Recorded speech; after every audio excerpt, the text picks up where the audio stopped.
여호와의 말씀이 엘리야에게 임하여 가라사대 너는 일어나 시돈에 속한 사르밧으로 가서 거기 유하라. 내가 그곳과 그에게 명하여 너를 공개하여 했으니라.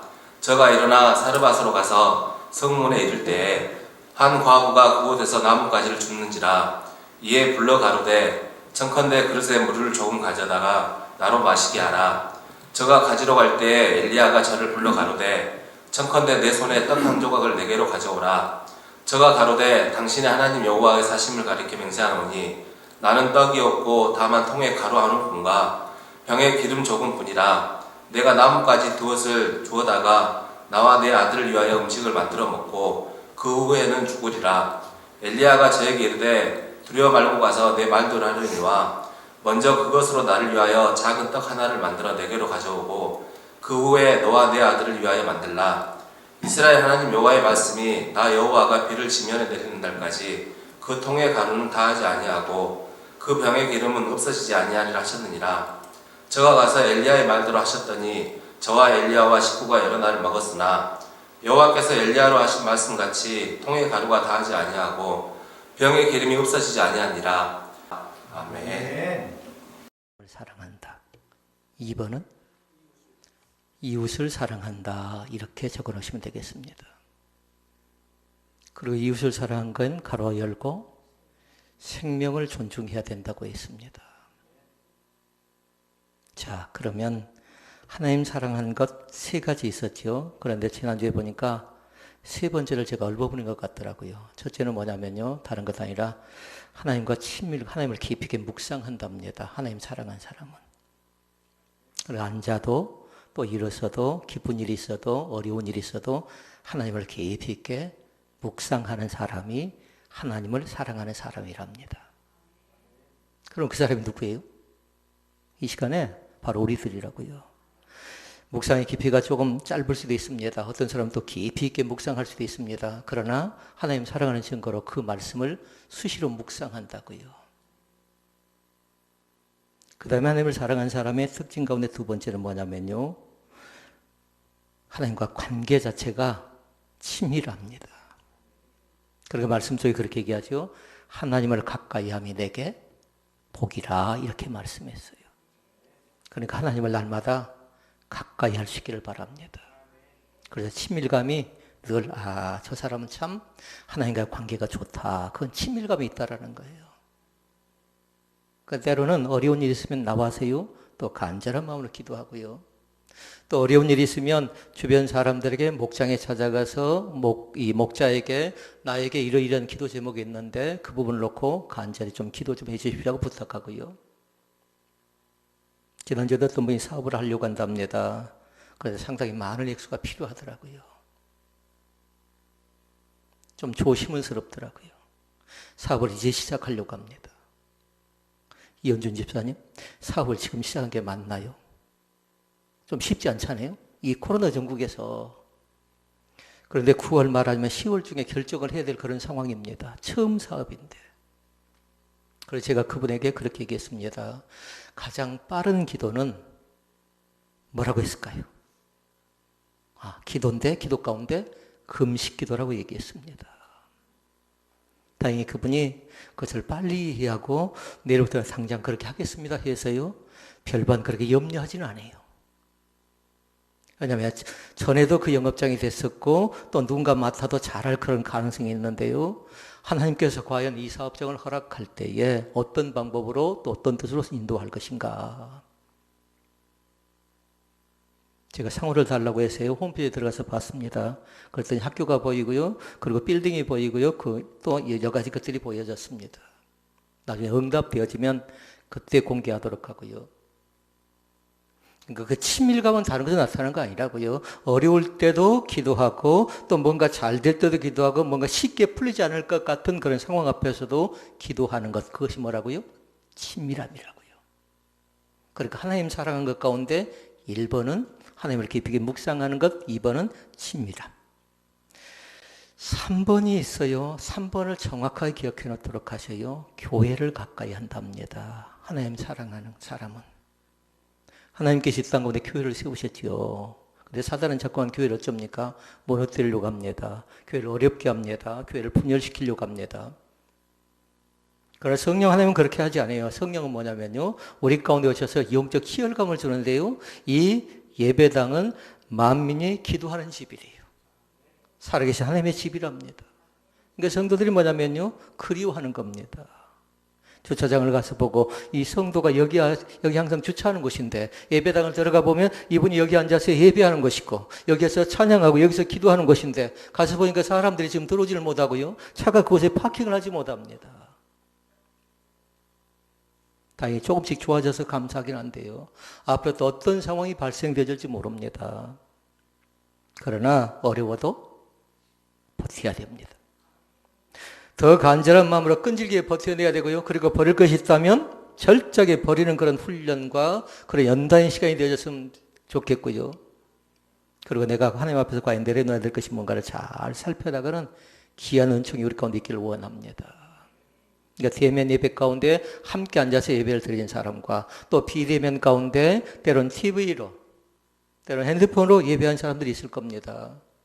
잘 정리해 놓으시라고요. 하나님 사랑한 것, 그것만 갖고 안 된다고 했어요. 인간 사랑이 있는데 생명 존중 때문에 우리는 같이 또 정부의 방침에 또 나름 수긍하면서요, 협력하고 돕고 살펴나가고 있는 겁니다.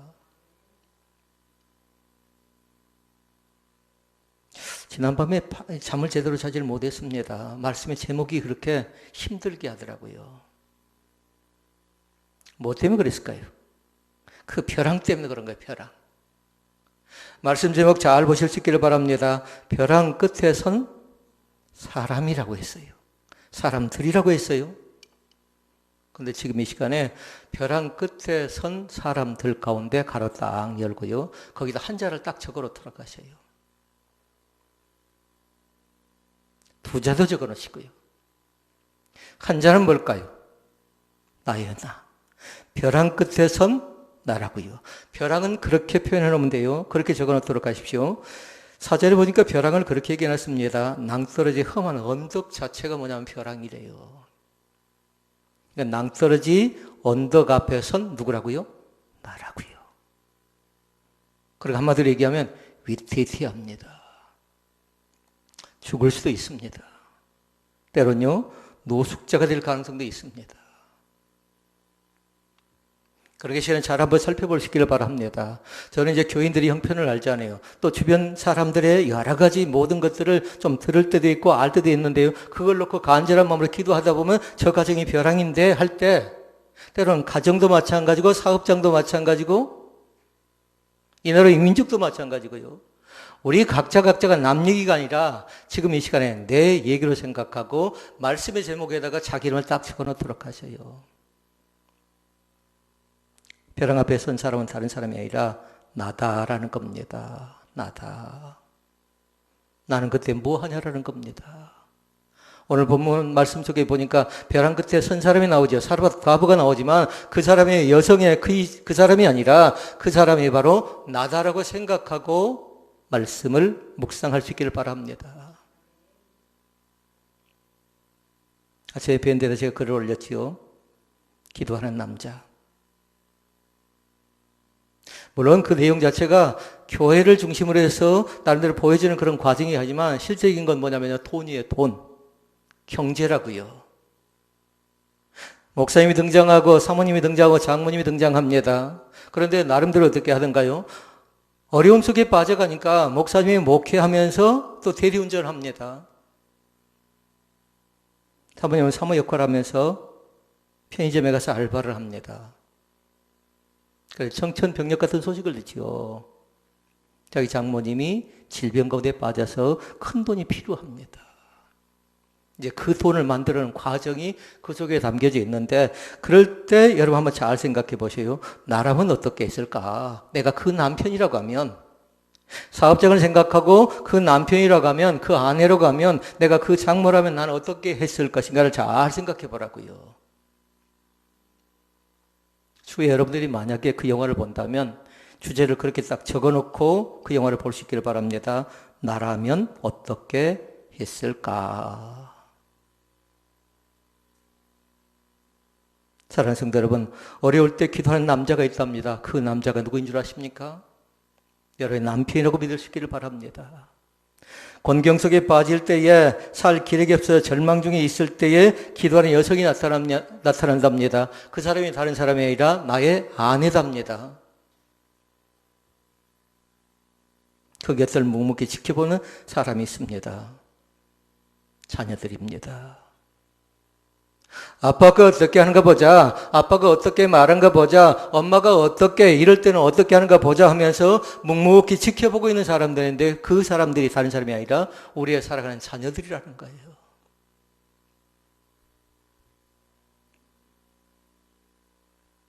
오늘 오후 2시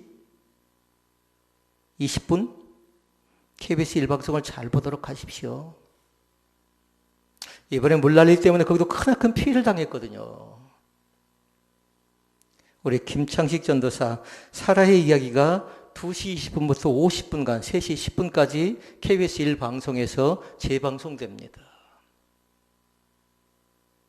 이미 중앙방송 우리 김연숙 집사님은 인천에서 이미 그 방송을 실방송으로 들었어요.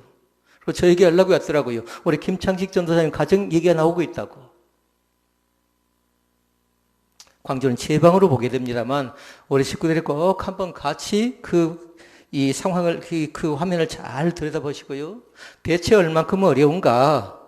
그 사람은 어려운 것 아니라 우리 식구들 가운데도 어렵고 힘겹게 살아가는 사람들이 있는데 그 사람들은 과연 어떻게 이겨나가는가 그걸 잘 보라는 겁니다. 그래서 말씀 제목이 벼랑 끝에 선 사람들이지만 그러나 한자로 딱 정해놓으라고요. 나다라고 했나? 벼랑에 관계된 책을 찾아보니까 3권의 책이 발견되어졌습니다. 하나의 책 제목인데 뭐냐면요. 벼랑 끝에서 나를 웃게 하시는 하나님의 은혜래요. 이해가 잘 되지 않죠? 벼랑 끝에서 나를 웃게 하시는 하나님의 은혜. 나중에 여러분이 서점에 가시면 그 책을 꼭 사라고 권장하진 않을게요. 한번 꼭 내용을 한번 살짝 보도록 하세요. 왜 그 내용 속에 벼랑 끝에서 나를 웃게 하시는 하나님의 은혜가 나와 있는가? 벼랑 끝에서는 때로는 돈이 필요한 사람은 돈을 줘야 되고 건강이 필요한 사람은 건강을 줘야 되고 관계가 필요한 사람은 관계를 회복시켜 줘야 되잖아요. 그런데 그 속에 보니까 그렇게 얘기합니다. 하나님의 은혜로 해결하지는 안 된대요. 또 하나의 책이 있었습니다. 벼랑 끝에 서면 길이 보인다. 아멘 하셔야죠. 따라서 해볼까요? 벼랑 끝에 서면 길이 보인다. 라이브 예배 가운데 참여한 사람은 그 책 제목을 누군가 타이핑을 얼른 하라고요. 그래 다른 사람들이 또 볼 수가 있으니까요. 벼랑 끝에 서면 길이 보인다라는 책 제목이라고요. 근데 그 길을 잘 아시라고요. 요한복음 14장 6절 말씀이에요. 내가 곧 길이요 진리요 생명이라고 했지요. 그러니까 다시 말씀드리면 벼랑 끝에 서면 길이 보인다라는 건 뭘까요? 길 자체가. 이제 그때 비로소 하나님이 나를 도와주고 예수님이 나와 함께하고 성령님이 동행해 준다는 것이 보인다라는 겁니다. 있습니까? 그러니까 벼랑 끝에 서면 절망이 아니라 낙담이 아니라 좌절이 아니라 벼랑 끝에 서면 그 길이 보이니까 그 길을 따라가면 됩니다. 그걸 내자로 뭐라고 하는 줄 아십니까? 그 길이 바로 안전지대입니다. 사람을 따라가면요, 재물을 따라가며 내 경험이라든가 내 재주를 따라가면 그것이 안전지대인 것 같지요. 그런데 때로는 사람에게 실망할 때가 많잖아요. 또 책 제목을 보니까 그렇게 얘기했습니다. 벼랑 끝에 나를 세우라 이렇게 얘기했어요. 피하지 말라는 겁니다. 이 시간은 온전히 어려움이 있으면요, 진퇴양난, 이러지도 못하고 저러지도 못하고 앞에 옆에 뒤에 방법이 없을 때가 있잖아요. 여러분 그럴 때 어떻게 해오셨습니까? 사방이 꽉 막힙니다. 사업적으로 될 것 같은데 뭔가 꽉 막혀버립니다. 자녀가 뭔가 풀려질 것 같아요. 저 자녀가 틀리면 저 공부만 하면 저것만 들어가면 반드시 무엇인가 될 것 같은데 또 막힙니다. 병원에 갔더니 건강을 별것 아니라고 합니다. 그런데 몸이 더 좋아지지 않습니다. 꽉 막혀 있을 때 돈의 문제도 마찬가지고 자녀의 문제도 마찬가지고 부부간의 문제도 마찬가지입니다. 이렇게 꽉 막혀 있을 때 사람들은 대체 뭐라고 또 어떻게 해결하고 있던가요? 가끔씩 우리가 뉴스를 통해 듣는 얘기가 있습니다. 동반 자살한 얘기 들어봤지요? 그들은 왜 그런 선택을 할까요? 그건 다른 것 아니지요. 다른 사람의 피해를 줄 바에 차라리 우리가 함께 죽는 것이 낫겠다 하고 그들이 극단적인 선택을 하고 있는 겁니다. 그때 생각해 봐요. 오죽하면 저랬겠네 생각하면서 그거는 결단코 답이 아니라는 겁니다. 또 어떤 사람은 그렇게 합니다. 노숙자가 됩니다. 길거리에서 거지로 인생을 허비하면서 이제 자기 스스로 벌어서 먹고 살기 어려우니까 가진 게 없으니까 길거리에 나가서 노숙자로 지내는 사람들이 그 전에 어려면 어떻게 되는가 서울역에 가면 즐비했었습니다. 또 있습니다. 자포자기 하는 사람들이 있습니다. 될 대로 되라는 겁니다. 형제에게 찾아가 도움을 요청합니다. 아는 지인에게 찾아가 도움을 요청해주면 풀어갈 길이 없으니까 그 자식이 어떻게 합니까? 포기해버리는 겁니다. 그럼 제일 먼저 찾는 게 믿음 없는 사람 뭘 찾나요? 술을 찾게 되는 거죠. 그리고 일확천금, 한마디로 쉽게 해서 한 방에 해결하려고 그들 자신 뭐 하냐면요. 도박 가운데 손을 대기도 합니다. 세 가지를 잘 보라고요. 동반해서 자살한다고 해결되든가요. 노숙자가 된다고 해결되든가요. 술이나 도박을 의지해서 한다고 해서 해결되든가요. 절대로 그것은 해결책이 아닙니다. 책임 회피입니다. 신앙적인 관점에서 볼 때요. 그것은 하나님이 기뻐하지 않습니다. 그러면 그 길을 선택하면 불행해져 가는 겁니다. 그런데 감사하게도요, 네 번째 해결책이 있어요. 그건 뭐냐면요, 가장 좋은 방법인데, 전능하신 하나님 앞으로 나아가는 겁니다. 천부여 의지 없어서 손들고 옵니다라고 나아가는 겁니다. 인내하신 구세주의 하면서 하나님 앞으로 나아가는 겁니다. 그런데 하나님께서는 꼭 희한하게도 뭐냐면요. 사람이 노력하고 수고하고 일했을 때 완전히 포기할 때 뭐냐면 주님께서 그때 우리 곁에 가까이 다가오신다라는 거예요. 그러니까 그렇게 고백해야 돼요. 나의 고통을 아시는 주님. 나의 슬픔을 아시는 주님. 나의 형편을 아시는 주님께서 우리 제자를 인도하는데 그냥 헛된 대로 헛군 대로 인도하는 것 아니라 의의 길, 진리의 길, 생명의 길로 인도해 주심을 믿습니다. 이 시간에 벼랑 끝에 서 있다고 생각되는 사람은 부탁합니다. 하나님 앞으로 나올 수 있기를 바랍니다. 그러면 하나님 앞으로 나가면 끝인가요? 결단코 그렇지 않습니다. 이거 첫 번째 단계. 어려우면 힘들면 세상적인 방법을 총동원할 것 아니라 영적인 관점에서 볼 때에 하나님 앞으로 일단 나오고 그 다음에 해야 될 건 뭐냐면 전능하신 나의 하나님을 나의 아버지로, 구세주로, 구원자로 믿는 것입니다. 그리고 우리는 고백하죠. 그분이 하십니다. 하나님이 아십니다. 그러고 나서 우리는 고백하죠. 하나님이 아시고 또 그분이 해결해 주죠. 그러면 모든 것이 다 은혜입니다라고 찬양하는 겁니다. 하나님의 은혜라고 찬양하는 겁니다. 그런데 하나님께서 벼랑 끝에서 꼭 하는 것이 꼭 한 가지가 있어요.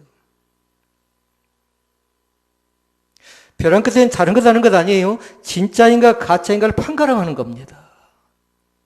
이 사람의 신앙이 참 신앙이었는가, 그렇지 않은 거짓 신앙인가를 하나님께서는 분별한다고요. 그걸 통해서. 그러니까 믿음이 좀 어중간한 사람은 어쩔까요? 믿어봤자 하고 떠나버리죠.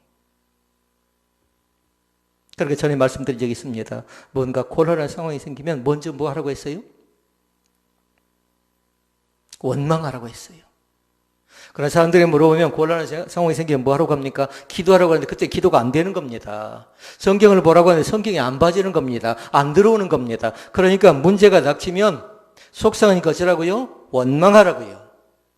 그러나 중요한 것 있어요. 사람 앞에 찾아가면 바보라고 해요. 그러니까 사람 앞에 찾아가지 말고 사람 앞에서는 웃고 하나님 앞에서 울자라고 했잖아요. 그러니까 정확하게 잘 적어 놓으시라고요. 사람 앞에서는 웃고 하나님 앞에서는 울자. 근데 이게 쉽냐라는 거예요. 결코 쉽지 않지요. 어려운 형편과 어려운 일을 당하면 처음에는 원망하지만 그러나 그 단계가 길면 길수록 나에게 손해니까 그 단계를 빨리 벗어나라고요. 다음 해야 될 단계가 있답니다. 그러고 나서 뭘 생각하냐면 내가 혹시 치은 죄가 무엇인가를 잘 보라고요. 뭔가 관계가 막혀 있는 것이 뭔가. 기도한 사람은 반드시 그걸 확인해 본답니다. 욕심으로 구하면 안 된다고 했지요. 정욕으로 구하면 응답되지 않는다고 했습니다. 먼저 형제와 화목하고 그건 다른 것이 아니죠. 무슨 죄를 지었나 살펴서요. 그걸 먼저 고백해서 용서 얻으라는 겁니다. 오늘도 그것을 고백할 수 있기를 바랍니다. 그래야 살 수가 있습니다. 그래야 소망을 얻어갈 수가 있습니다. 12절 말씀 봐볼까요? 12절 같이 읽어보십시다. 그가 이르되 당신의 하나님 여호와께서 살아계심을 두고 맹세하노니 나는 떡이 없고 다만 통에 가루 한 움큼과 병에 기름 조금뿐이라.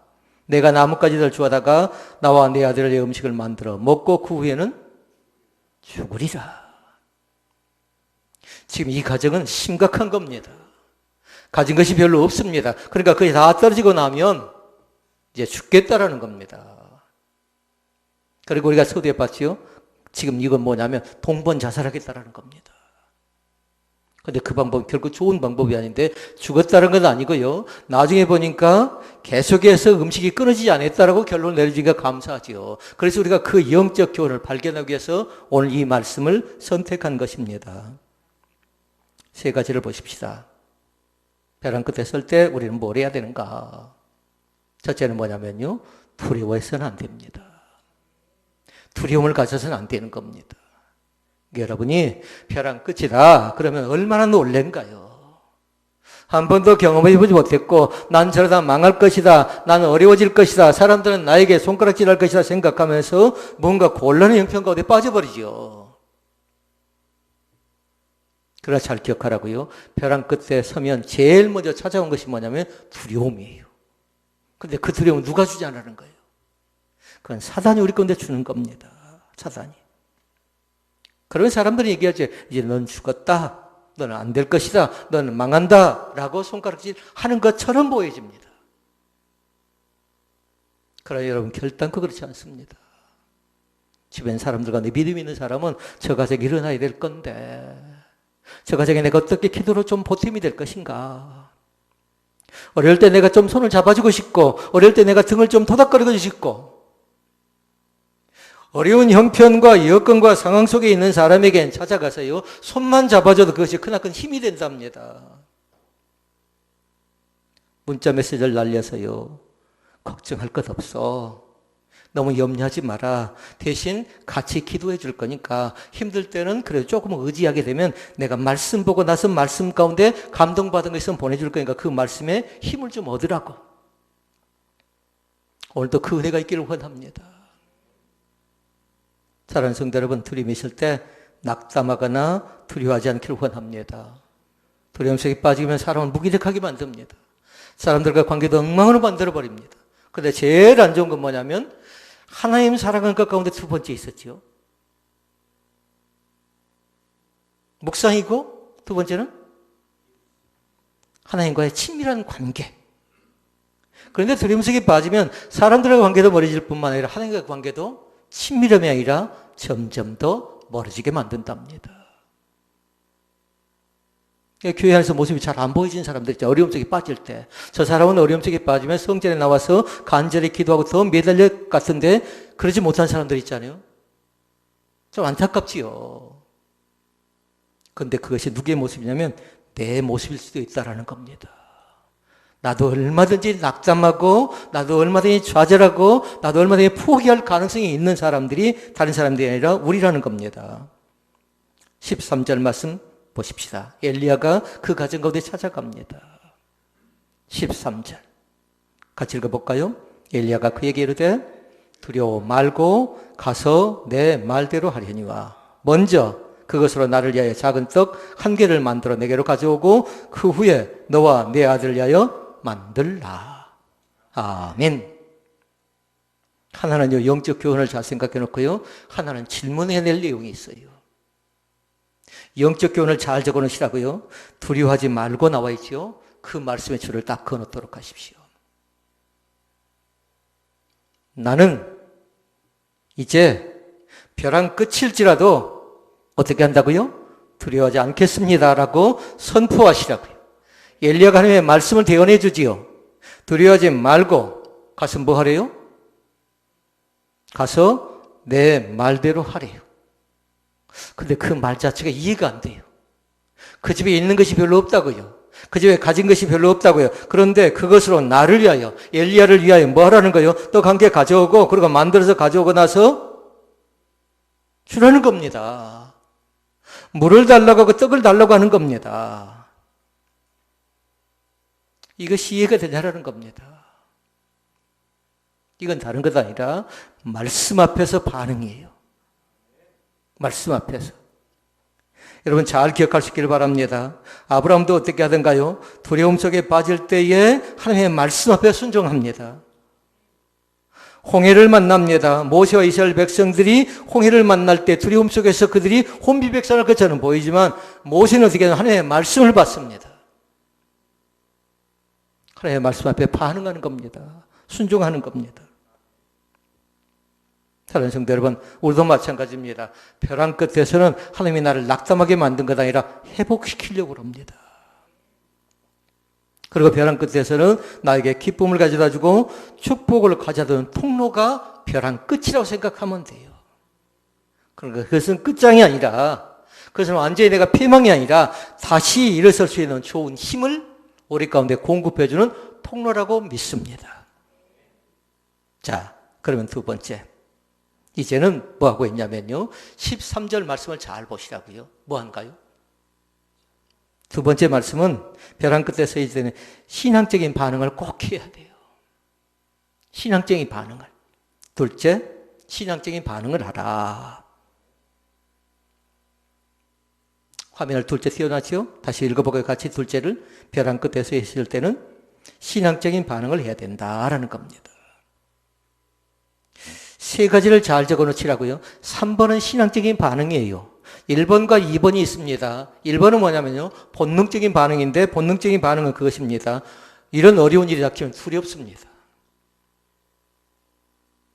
그 다음에 공포감이 찾아옵니다. 절망합니다. 불평합니다. 원망합니다. 이것이 본능적인 반응이 우리의 모습인데 그건 다른 사람들만 해당되는 것 아니라 우리도 그렇게 하는데 바로 그것이 나약한 우리의 모습입니다. 그런데 우리는 1번 선택하면 안 돼요. 본능적인 반응만 선택하면 안 된다고요. 왜요? 말씀 속에 이미 얘기했어요. 엘리야가 뭐라고 했어요? 두려워하지 말고 내가 시킨 대로 해라. 내가 하는 말을 그대로 행해라 라고 말씀했지요. 근데 그건 몇 번째 반응이라고요? 세 번째 신앙적인 반응이라고요. 두 번째 반응이 있어요. 본능적인 반응과 함께 2번의 반응은 뭐냐면요. 정신적인 반응이 나와요. 다시 말씀드리면 그건 뭐냐면 내 의지로 해결하려고 하는 겁니다. 내가 어떤 사람인데 나는 그 어떤 것도 견딜 수 있고 나는 이길 수 있고 버틸 수 있다라고 정신적으로 의지를 단단히 먹지요. 근데 여러분 꼭 그것 갖고 되던가요? 그렇게 한다고 되어지던가요? 아무리 두 주먹을 불끈쥐고 아무리 협동하고 아무리 화합한다고 해도 정신적으로 무장한다고 해도 안 되어질 건 또 안 되어지는 겁니다. 그러니까 3번을 선택하라고 했어요. 신앙적인 반응을 꼭 하셔야 돼요. 믿음의 반응을 분명하게 할 수 있기를 바랍니다. 신앙적인 반응은 다른 것 아니고 하나님을 의지하고 하나님을 바라보라는 겁니다. 구약 성경의 성군이었던 다윗이 있습니다. 다윗은 수많은 어려움을 많이 겪습니다. 그런데 그 자신이 그 어려움들을 어떻게 극복했는 줄 아십니까? 답을 그렇게 적어놓으면 됩니다. 하나님을 바라봤다라고 적어놓으면 돼요. 위기 앞에서 벼랑 앞에서 다윗이 하나님을 바라봤던 것처럼 하나님 앞에 간절히 기도했던 것처럼 하나님을 의지하는 귀한 신앙이 우리 가운데 있기를 주의 이름으로 축원을 드립니다. 그렇게 다시 말씀드리면 13절 말씀대로 그대로 합니다. 엘리야의 말대로 그대로 합니다. 다시 말씀드리면 하나님이 나에게 주신 말씀대로 그대로 하고 있는 걸 볼 수 있습니다. 떡을 먼저 누가 먹어야 돼요? 아들이 갖다 먹이든가 자기가 먹어야 되는 겁니다. 그런데 엘리야가 얘기합니다. 먼저 먹으라고 달라고 할 때에 엘리야에게 가져다 줍니다. 그러면 자기들은 더 일찍 죽을 가능성이 있죠. 현실은 그렇습니다. 그런데 신앙은 그렇지 않습니다. 신앙은 그 속에 하나님의 은혜가 있어요. 그 말씀들을 실천하면 지금은 나에게 손해가 오는 것 같아요. 지금은 내 것이 다 모자란 것 같아요. 다 잃어버린 것 같아요. 그러나 채워주신 그 하나님, 공급해 주신 하나님을 온전히 받아들이는 귀한 은혜가 우리 가운데 있기를 원합니다. 자, 마지막 세 번째. 그런 벼랑 끝에서는 이제 해야 될 것이 있어요. 하나님의 말씀을 바라봤으면 좋겠습니다. 하나님의 말씀을. 대체 하나님은 나에게 뭐라 말씀하신가? 그러니까 분명하게 기억할 것이 있어요. 벼랑 끝에서 하나님은 우리에게 다가오십니다. 그럼 우리가 알아야 되겠잖아요. 어떻게 다가오시는 걸 알아야 되겠잖아요. 그걸 잘 적어놔야 돼요. 벼랑 끝에서 하나님이 나에게 인도하고 나에게 다가오시는데 어떻게 다가오시는가? 여러 가지 방법이 있겠죠. 그러나 정확하게 기억할 건 뭐냐면요. 하나님은 말씀으로 다가오십니다. 말씀으로. 요한복음 1장 1절에 그렇게 얘기하죠. 태초에 말씀이 계시니라. 이 말씀이 곧 하나님이시니라. 말씀으로 다가온다는 건 하나님이 찾아온다는 겁니다. 높고 높은 보좌에서 낮고 천한 우리들을 찾아오신 종교가 우리 기독교입니다. 그러니까 찾아가는 종교는 뭐냐면요. 싹싹 빌어야 돼요. 그런데 찾아오신 종교는 말씀 앞에 경배하는 겁니다. 또 찬양하는 겁니다. 그 다음에 또 하나님께서 우리 가운데 찾아오셔서 하시는 건 뭐냐면요. 벼랑 끝에 있을 때 하나님의 세면 음성을 줍니다. 사랑하는 내 아들아, 사랑하는 내 딸아, 너는 왜 슬퍼하느냐? 너는 왜 그 문제 때문에 고민하느냐? 왜 너가 정신적으로 해결하려고 하느냐? 어떻게 해결? 신앙적으로. 왜 너는 본능으로 해결하려고 하느냐? 너는 아직도 두려움 속에 절전을 메고 있느냐? 어떤 사람은 의지적으로 해결하려고 발버둥 치죠. 그러나 그거 안 된다고 했어요. 신앙적인 결단이 우리 자신들을 인도해 준 줄을 믿습니다. 신앙적인 반응을 분명하게 보이시라고요. 말씀으로 다가올 때가 있고 하나님의 세면 음성으로 다가올 때가 있고요. 그리고 평상시 우리가 들었던 말씀이 그때그때 생각이 날 때가 있어요. 평상시. 벼랑 끝에 있었는데 난데없이 그 말씀이 생각이 나고 또 갑자기 집사님을 만났는데 그 집사님도 나에게 그 얘기를 하고 어느 교회 설교 말씀을 들었는데 또 그 목사님도 그렇게 설교 말씀을 하고 그건 뭘까요? 요한계시록 분명히 얘기하죠. 귀 있는 자는 성령이 교회들이 하시는 말씀을 들으래요. 그땐 경청한 거, 이 말씀을 주시려고 그러는다고 깨달으면 되는 겁니다. 오늘 말씀을 정리합니다. 벼랑 끝에 선 사람은 다른 사람이 아니라 나라고 있습니다. 그러나 결단고리는 죽지 않습니다. 우리 자신들은 완전히 구렁텅이에 빠지지 않습니다. 일으켜 세워주신 하나님. 그러니까 그 주님께서 말씀하지요. 마라나타라고 말씀합니다. 우리 가운데 오셔서 하시는 말씀이라고요. 일어나라고 말씀합니다. 달리 다금 말씀해 주지요. 그때 그 음성을 잘 들어서요. 승리하는 거룩한 기쁨이 우리 가운데 있기를 원합니다. 벼랑 끝에서도 웃게 하시는 하나님의 은혜 앞에 경청하는 귀한 날이 우리 가운데 꼭 있기를 주의 이름으로 축원을 드립니다. 기도하시겠습니다.